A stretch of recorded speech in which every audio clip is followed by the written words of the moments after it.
The following presentation is best experienced with headphones.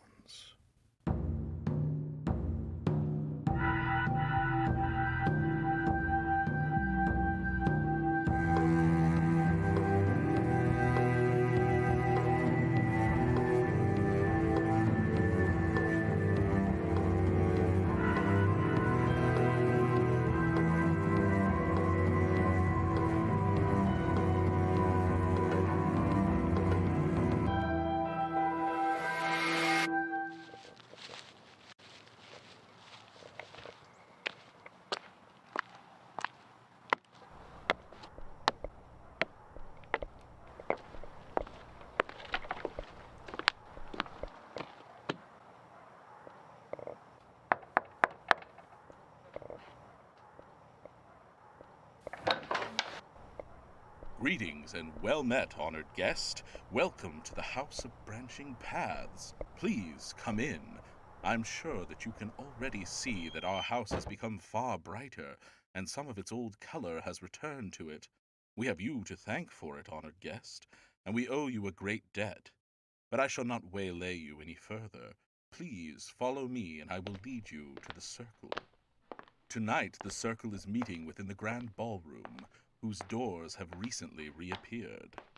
They meet to celebrate how far we have come and to thank you for your part in it. But I have said enough. We are here. I leave you now with the circle. Honored guest! Oh, I'm simply delighted to see your face again. You have done so much for the circle. And for our once majestic house here. Why, it is becoming quite grand again. All because the stories have a place to go. Someone to hear them. Someone to dream them after. And to continue telling the tales. Do you hear that? Is that the grand piano? Shh, shh.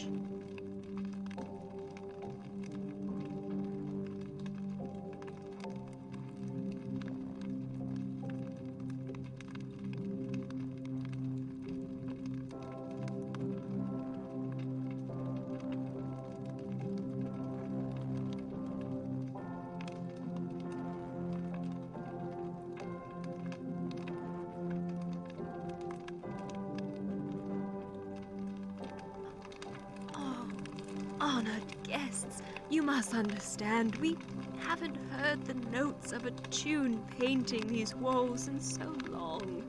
Lady Morgana, a dance? Well, we are in the ballroom. But I dare say our path would look like footprints of snow in the dust along this floor. Perhaps tomorrow.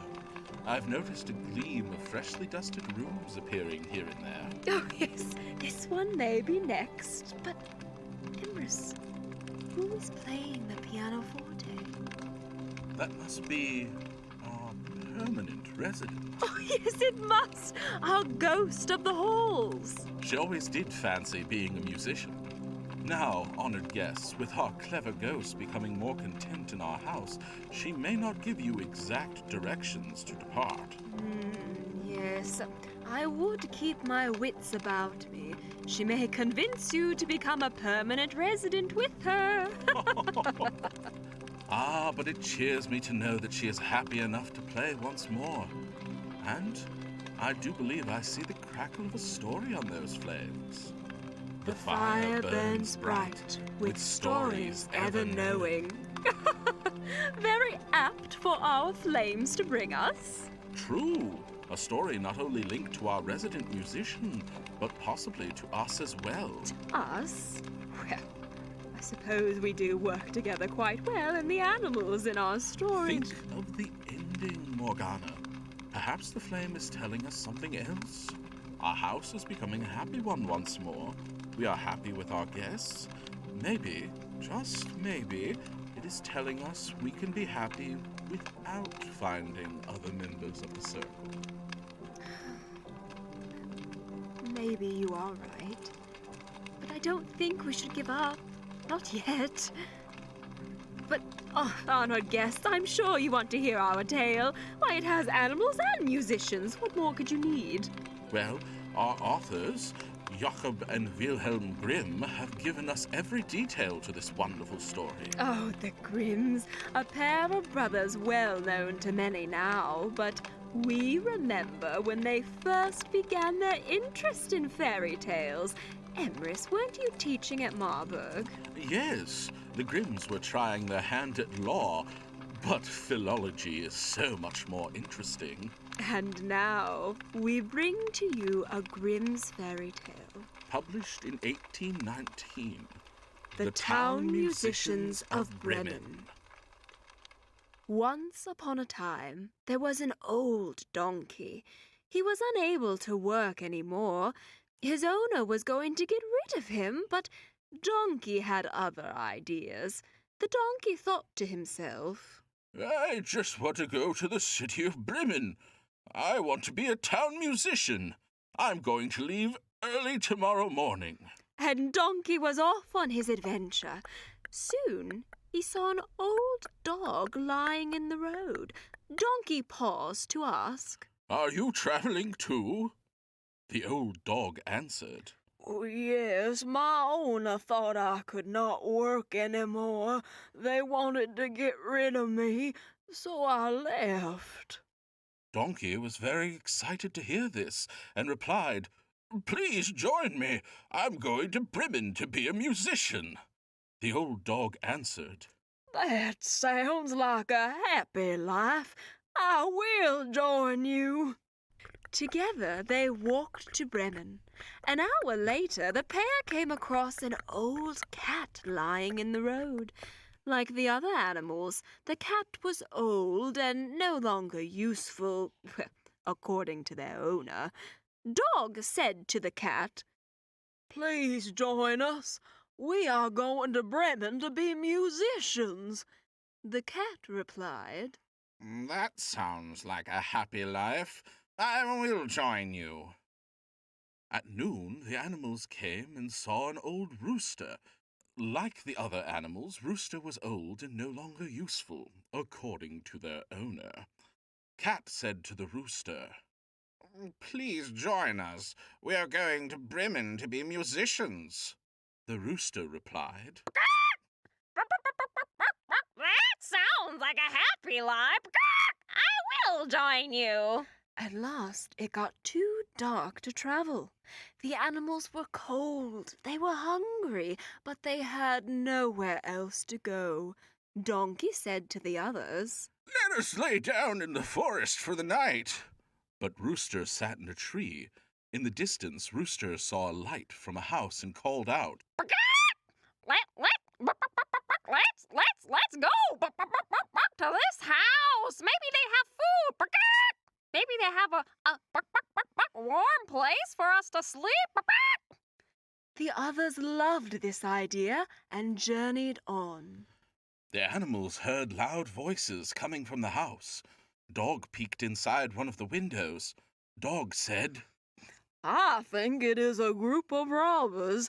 They are eating a grand feast at the dining room table. Donkey sidled up beside Dog and took in the scene. Donkey remarked, The room is filled with stolen goods. We should make a plan to scare off the robbers. Each of the animals climbed on top of Donkey. Dog stood on Donkey, Cat stood on Dog, and Rooster stood on top of Cat. In the dark, they looked like a fearsome creature. Each animal began to yell their special tune. Donkey brayed, dog barked, cat yelled, rooster crowed. The animals crashed into the house together. They scared the robbers. The robbers ran away. They left everything behind. It was warm and dry inside the house. The animals were starved. Rooster suggested, Let's finish their dinner. Then they blew out the lights and went to sleep.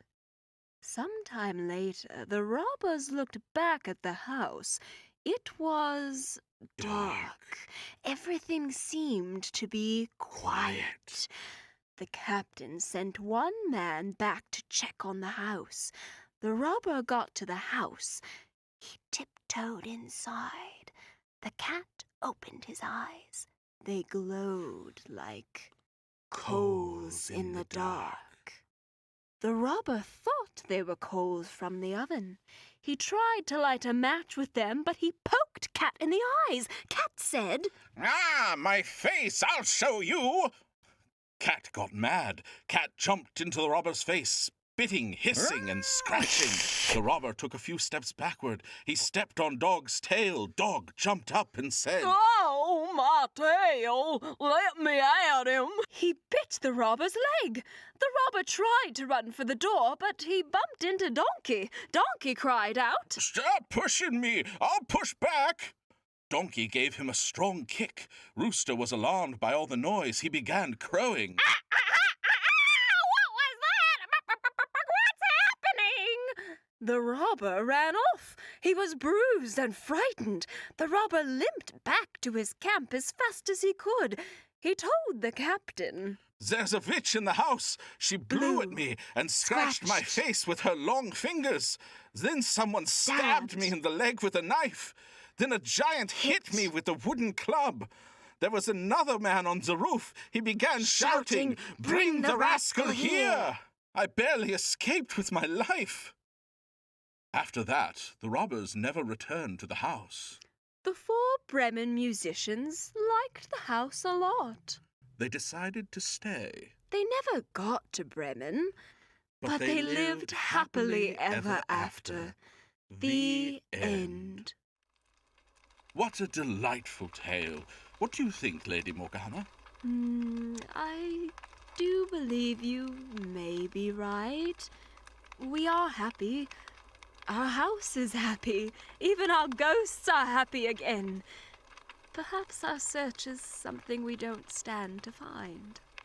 As that may be, I agree with you. We should not give up just yet. Just the other day I heard our dear brother the North Wind was searching high and low, and so low they reached Wonderland. Where did you hear that? The South Wind whispered an update to me in the breeze. Such dear friends. I think we ought to send them a poem back. The East Wind will be passing tonight. Perhaps they can take our words to the North Wind to accompany their journey. I think a poem with their namesake from Emily Dickinson is in order. A poem published in Series 1 of Emily's poems. In 1896, The Wind.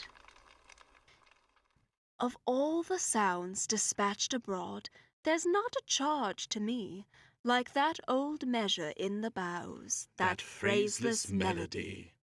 The wind does working like a hand whose fingers brush the sky, then quiver down with tufts of tune, Permitted gods and me. Of all the sounds dispatched abroad, there's not a charge to me, like that old measure in the boughs, that phraseless melody. When winds go round and round in bands, and thrum upon the door, and birds take places overhead To bear them orchestra. Of all the sounds dispatched abroad, there's not a charge to me, like that old measure in the boughs, that phraseless melody. I crave him grace of summer boughs, if such an outcast be. He never heard that fleshless chant Rise solemn in the tree. Of all the sounds dispatched abroad, there's not a charge to me, like that old measure in the boughs, that phraseless melody. As if some caravan of sound on deserts in the sky had broken rank, then knit and passed. In seamless company. The end. Oh, Emrys, this has been such a cheerful night. I don't want it to end. While that may be, I think our fire needs to rest. For now, honored guests, we must say goodbye. Yes, my friend. I do believe I see the crackle of a story on those flames. But for next time, The fire burns low, with stories ever glowing. We will be all right, Lady Morgana. We shall not give up our search, but should we come up empty, We will be all right. Oh, and honored guests, do mind the ghost on your way out. Honored guests, come, follow me. You mustn't stay too long at our house, or, well, maybe you could stay the night. Being a permanent resident isn't so bad. Oh, no, you must go. Well, stay close behind, my guests. Whatever you do, don't answer any voices you hear on the way out. Oh, but do come back. Hearing the circle's stories has brought me to life. You have been listening to The House of Branching Paths, a theatrical podcast experience created by Mark Kilmer and Caroline Miller. For more of our content, join us on our Patreon at patreon.com/The House of Branching Paths. For links to all of our social media and to find a comprehensive list of contributors, please follow our link tree below. And for more stories like this and beyond, be sure to visit your local library. Thank you for joining us, honored guests, and remember, the fire may burn low, but the stories are ever glowing.